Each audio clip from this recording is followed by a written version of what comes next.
know it's been a long time since I've made a video. I feel like I say that every single time, but I'm going to try to be more consistent on here. Yeah, it's been a crazy year and a half since I made my last video. Today, I'm going to be talking about my first year as a real estate agent. I just finished up my first year as a real estate agent. I started in January of 2021. It is July of 2022 now, so I'm about at a year and a half. And I have noticed that I get quite a few questions on how to become a real estate agent, what it's like, do you do it full time, how much money can you make, yada, yada, yada. So I have decided to answer some of your questions. I did make an Instagram poll. So yeah, I'm going to be answering some of those today. The first question I got was, how many houses did you sell in your first year? So in my first year, I did 20 total transactions. I was a dual agent for a few of those, so I think it was a total of 18 houses, which equaled to about $3.4 million closed. So that's all of the purchase prices added up to my volume, which was 3.4 million. Do you do real estate full time? As of right now, yes, I do.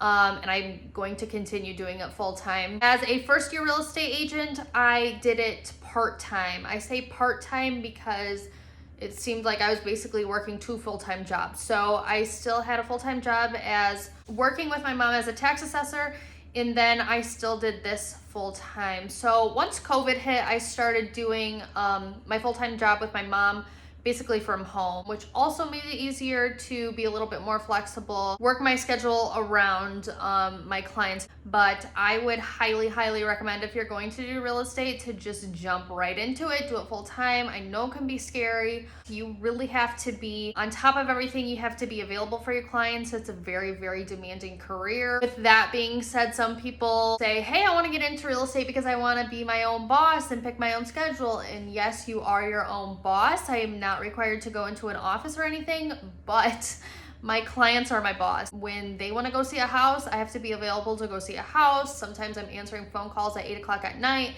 Sometimes I'm answering text messages while I'm at dinner with my boyfriend. Sometimes I need to hurry home and write an offer while I'm in the middle of grocery shopping. So it's very demanding. You always have to be on top of everything, available for your people. So yeah, it's really no set schedule where you work Monday through Friday, 8 to 5. I'm working Monday, Tuesday, Wednesday, Thursday, Friday, Saturday, Sunday. And most of the time people, can't go see houses at 2 o'clock on a Wednesday because they're at work. Making a living so they can afford these houses that they're purchasing. So most of the time I'm doing a lot of showings on Friday night, Saturday morning through Saturday afternoon, Sunday morning, Sunday afternoons, open houses on the weekends, stuff like that. So it really is not make your own schedule type of career. There is, more flexibility than a regular job, because right now it's a Wednesday at 3 o'clock and I'm just sitting in my living room talking to you guys. So that is a bonus. So the next question is, what are the steps or qualifications to becoming an agent?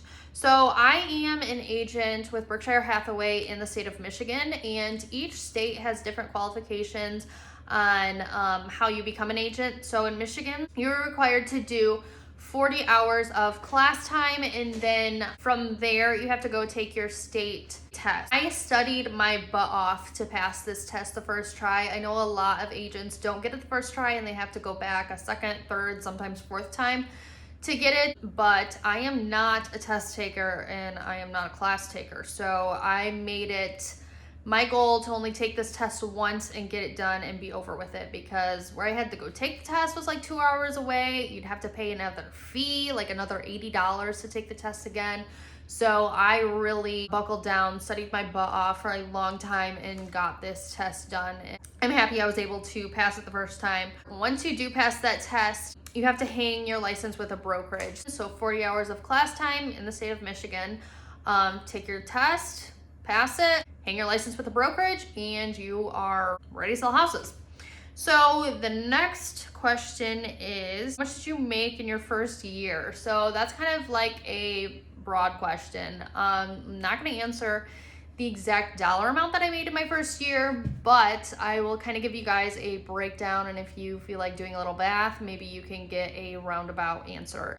So with those 20 transactions, like I said, equaled to $3.4 million. the average commission that a real estate agent makes off of one transaction is 3% of the purchase price. So if you took that $3.4 million, you times it by 3%, it's going to give you a total number. I don't even know what that is. So from that, that is what your commissions equaled.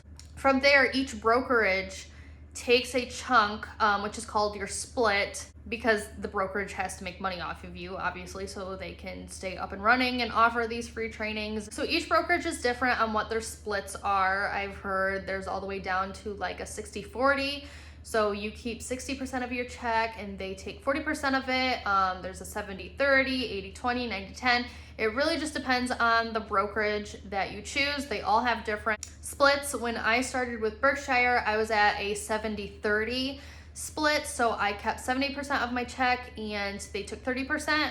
And then I have a cap rate also. And then your split can go up from there once you hit your cap.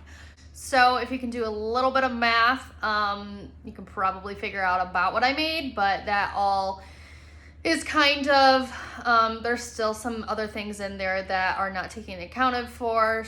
So the next question is, what was the weirdest thing to happen at a showing? This will stick with me forever. I will always remember this. I was going to a showing where I was just meeting my buyer, and I'm still working with this buyer. She is an investor, so gosh, this didn't scare her away, but oh my gosh, it was a disaster. This is Ivy, by the way. She is a little golden baby and always has to be by me, so she'll probably stay here the rest of the video, yeah?